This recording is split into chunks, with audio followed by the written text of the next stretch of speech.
कहानी की शुरुआत होती रात का समय है और हम एक आदमी को सुनसान गली से गुजरते हुए देखते हैं। वह राइन एवेन्यू नामक जगह जा रहा था। अचानक पीछे से एक कार धीरे धीरे उसका पीछा करने लगती है और इससे पहले कि वो कुछ समझ पाए, कार उसके बिल्कुल पास आकर रुकती है। एक शख्स बाहर निकलता है और पलक झपकते ही उस आदमी को पकड़कर जबरदस्ती कार में घसीट लेता है। सीन बदलता है और हम क्रिस, जो कि एक ब्लैक मैन था और इस कहानी का मेन कैरेक्टर है, हम उसे और उसकी गर्लफ्रेंड को उनके अपार्टमेंट में देखते हैं। क्रिस और उसकी गर्लफ्रेंड, जिसका नाम रोज होता, उनके बीच बातचीत होती है, जिससे हमें पता चलता है कि क्रिस अपनी गर्लफ्रेंड के पेरेंट्स से मिलने उसके घर जाने वाले थे।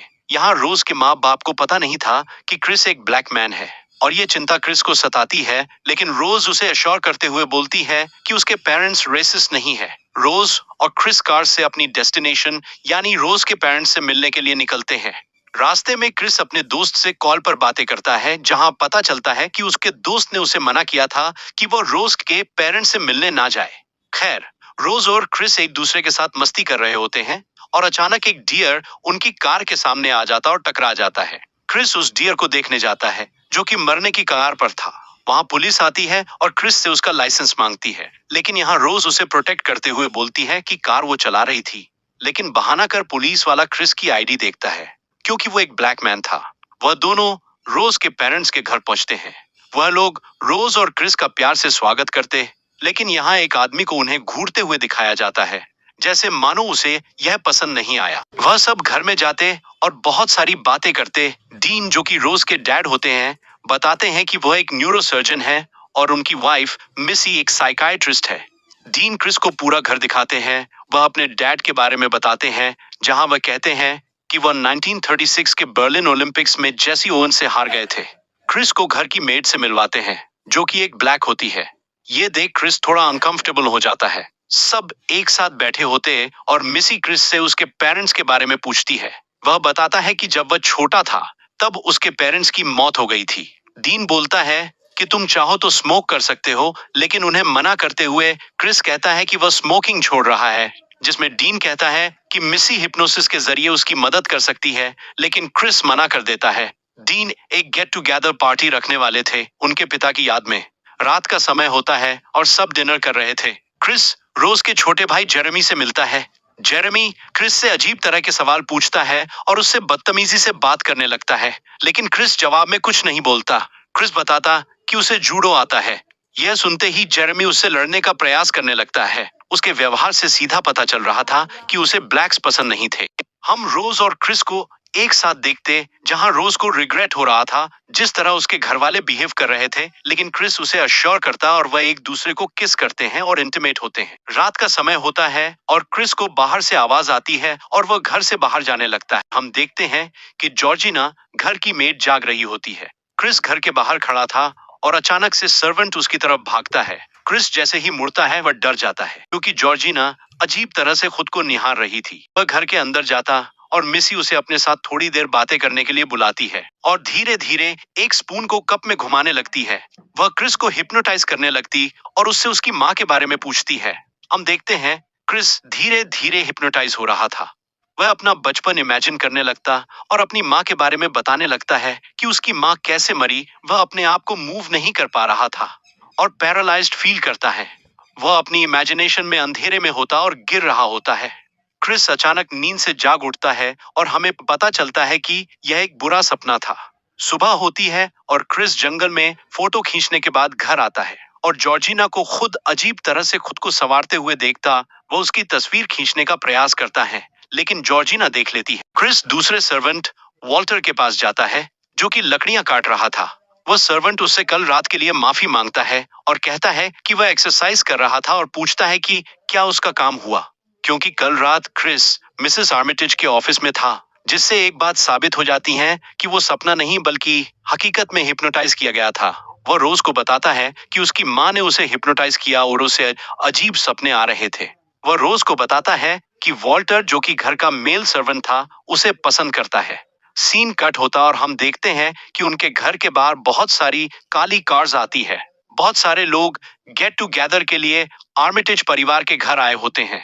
क्रिस और रोज नेल्सन और लीसा से मिलते। जहां लीसा लस्टफुल तरीके में क्रिस को देख रही होती है, वह दोनों बहुत लोगों से मिलते जो क्रिस को जज करते हैं उसके ब्लैक होने पर।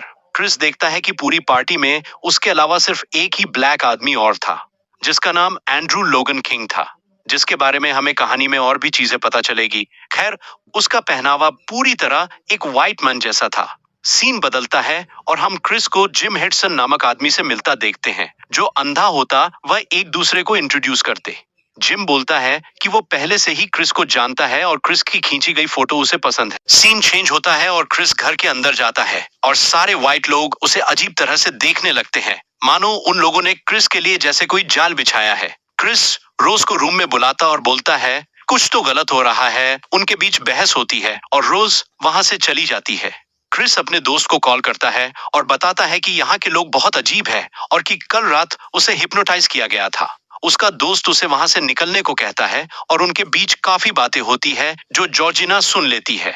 जॉर्जिना क्रिस से उसकी चीजों में छेड़छाड़ करने के लिए माफी मांगती है और क्रिस को यकीन दिलाती है कि वो क्रिस और उसके दोस्त की बातों के बारे में किसी को कुछ नहीं कहेगी। क्रिस रीजन देते हुए कहता है कि व्हाइट लोगों के बीच वो कभी कभी डर जाता है। हम देखते हैं जॉर्जिना की आंखों में आंसू आ जाते हैं और वो कहती है कि आर्मिटेजेस परिवार उनके साथ बहुत अच्छा व्यवहार करते हैं, जो कि कहीं ना कहीं झूठ था, और चले जाती है। डीन क्रिस को अपने कुछ दोस्तों से मिलवाता है, जिसमें से एक व्हाइट मैन उससे अमेरिकन अफ्रीकन एक्सपीरियंस के बारे में पूछता है। उसी वक्त एंड्रू, जो कि दूसरा ब्लैक मैन था, वहां से गुजरता है और क्रिस उसे यह सवाल का जवाब देने बोलता है। एंड्रू के जवाब देते समय क्रिस उसकी तस्वीर खींचता है, जिसे देख एंड्रू की नाक से खून निकलने लगता है और वह अग्रेसिव हो जाता और क्रिस पर अटैक कर देता है, मानो कि उसकी साइकोलॉजी ट्रिगर हो गई। मिसी उसे ऑपरेट करती है और बाहर आकर एंड्रू सबसे माफी मांगता है। क्रिस और रोज वॉक का बहाना देते हैं और घर से थोड़ा दूर चले जाते हैं, जहां क्रिस को पूरी तरह विश्वास था कि एंड्रू का वो अटैक कोई सीजर नहीं बल्कि हिप्नोसिस था। वह रोज की मां को ब्लेम करता है और कहता है कि उसे यहाँ से वापस जाना है। दूसरी तरफ हम डीन को देखते हैं, जहां वो लोग कुछ अजीब काम कर रहे थे। अब यहाँ कहानी का क्लाइमैक्स आता है और पता चलता है कि डीन और उसका परिवार रेसिस्ट है और वहां क्रिस का ऑक्शन चल रहा था और उसे व्हाइट लोगों बेचने की तैयारी हो रही थी। वो ऑक्शन वही अंधा आदमी जिम हडसन जीत जाता है। सीन बदलता है और क्रिस रोज को बताता है कि उसकी माँ की मौत किसी गाड़ी के ठोकर मारने से हुई थी और वो कुछ नहीं कर पाया। वह कहता है कि रोज को छोड़कर वो कहीं नहीं जाएगा और दोनों किस करते हैं। बाद में वो अपने खुद के घर जाने का फैसला करते हैं। अपना सामान पैक करने जब वो आर्मिटेज परिवार के घर में जाते, तब उनकी तरफ देख सब अजीब तरह से स्माइल कर रहे थे। क्रिस को उसके दोस्त का कॉल आता है और वो बताता है कि एंड्रू, जो अकेला ब्लैक आदमी था, उसका असली नाम आंड्रे हेवर्थ है, जिसे एक बूढ़ी औरत ने हिप्नोटाइज कर अपना सेक्स स्लेव बना रखा था। इतने में फोन कट जाता है और रोज आती है। वह दोनों जल्द से जल्द निकलने का फैसला करते हैं। अब आता है कहानी में एक और क्लाइमैक्स। क्रिस को एक छोटा सा दरवाजा दिखता है, जिसमें एक लाल रंग का बॉक्स था।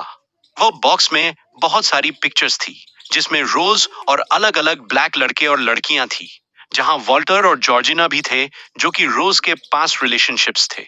रोज ब्लैक लोगों को अपने प्यार में फंसाकर उन्हें अपने घर लाती थी और मिसी रोज की माँ उन्हें हिप्नोटाइज कर व्हाइट लोगों को बेचा करते थे। क्रिस घर से बाहर जाने का ट्राई करता है, लेकिन पूरा परिवार उसे घेर लेता और जब वो रोज से कार की कीज मांगता है, तब वह मना कर देती है। जेरेमी पलक झपकते ही क्रिस पर अटैक करता है, लेकिन किसी तरह वह खुद को बचाता है। वह भागने की कोशिश करता है, लेकिन मिसी ने उसे पहले से ही हिप्नोटाइज कर लिया था। अब वह स्पून को कप में टैप करती है, जिससे क्रिस बेहोश हो जाता है। जेरेमी और डीन मिलकर उसे बेसमेंट में जाते हैं। दूसरी तरफ हम रॉड यानी क्रिस के दोस्त को देखते हैं, जिससे क्रिस की चिंता हो रही थी और वह उसे कॉल लगाता है, लेकिन उसका फोन बंद आ रहा था। सीन शिफ्ट होता है और रॉड इंटरनेट पर आंड्रे हेवर्थ के बारे में सर्च करता है और हम देख पाते हैं कि ये वही इंसान था जो मूवी की स्टार्टिंग में किडनैप हुआ था।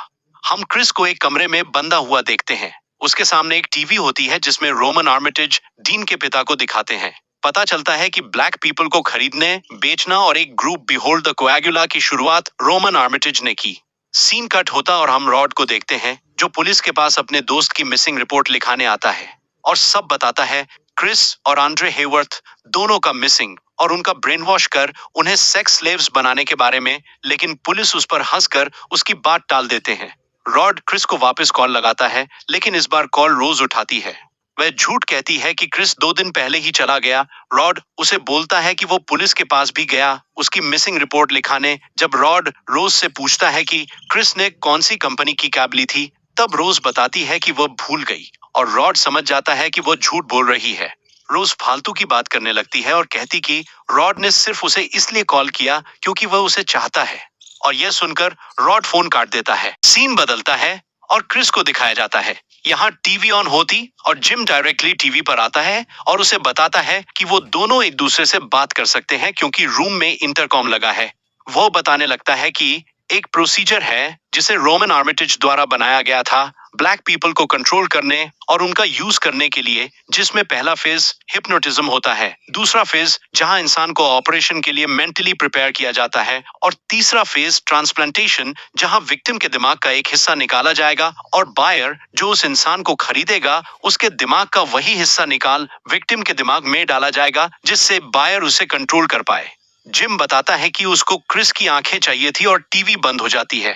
क्रिस उसकी चेयर पर रखी रुई को देखता है जिसका इंपॉर्टेंस कहानी में आगे पता चलेगा। सीन कट होता है और हम डीन को जिम के दिमाग का ऑपरेशन करते देखते हैं और दूसरी तरफ जेरेमी क्रिस को ऑपरेशन के लिए लेने आया होता है।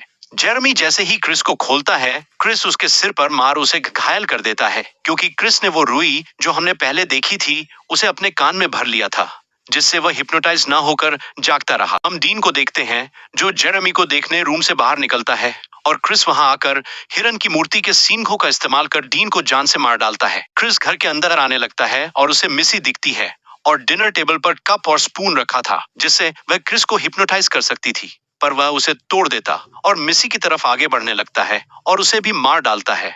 लेकिन अभी भी सब ठीक नहीं हुआ था। पीछे से जेरेमी आकर क्रिस पर हमला करता है और उसका गला घोंटने लगता है, लेकिन किसी तरह क्रिस जेरेमी के पैर में चाकू घोंप देता है और उसे बुरी तरह मार डालता है। अब सिर्फ रोज बची हुई थी। हमें रोज को उसके रूम में दिखाते हैं जहां वो अपने दूसरे शिकार की तैयारी कर रही होती है। क्रिस कार में बैठ घर से भागता है और पुलिस को कॉल करता है, लेकिन लाइन कट जाती है। इतने में ही वो जॉर्जिना को गाड़ी से ठोक देता है। रोज घर के बाहर निकलकर कहती है दादी माँ यानी जॉर्जिना में जो दिमाग था वो रोज की दादी का था। जॉर्जिना कार में होती है और क्रिस पर अचानक हमला कर देती है जिससे उनकी कार पेड़ में जा ठुकती है और जॉर्जिना मर जाती है और क्रिस बच जाता है। रोज क्रिस पर गोली चलाती है और वॉल्टर जिसमें रोज के दादाजी का दिमाग था क्रिस के पीछे भाग उस पर हमला कर उसे नीचे गिरा देते हैं और उसे जान से मारने की कोशिश करता है। लेकिन इतने में ही क्रिस फोन निकालकर वॉल्टर की फोटो खींचता है जिसके फ्लैश से उसका मानसिक संतुलन ठीक हो जाता है और वह क्रिस को छोड़ रोज से बंदूक लेकर रोज पर ही गोली चला देता है और फिर खुद को गोली मार लेता है। लेकिन रोज पूरी तरह नहीं मरी थी। तब क्रिस उसका गला घोंटने लगता है और इतने में पुलिस की गाड़ी आती है जिसमें रॉड होता है। वह क्रिस को बचा लेता है और कहानी यहाँ खत्म हो जाती है।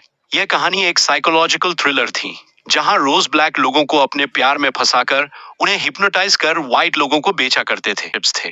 कहानी खत्म होती है लेकिन रोज अभी भी मरी नहीं थी।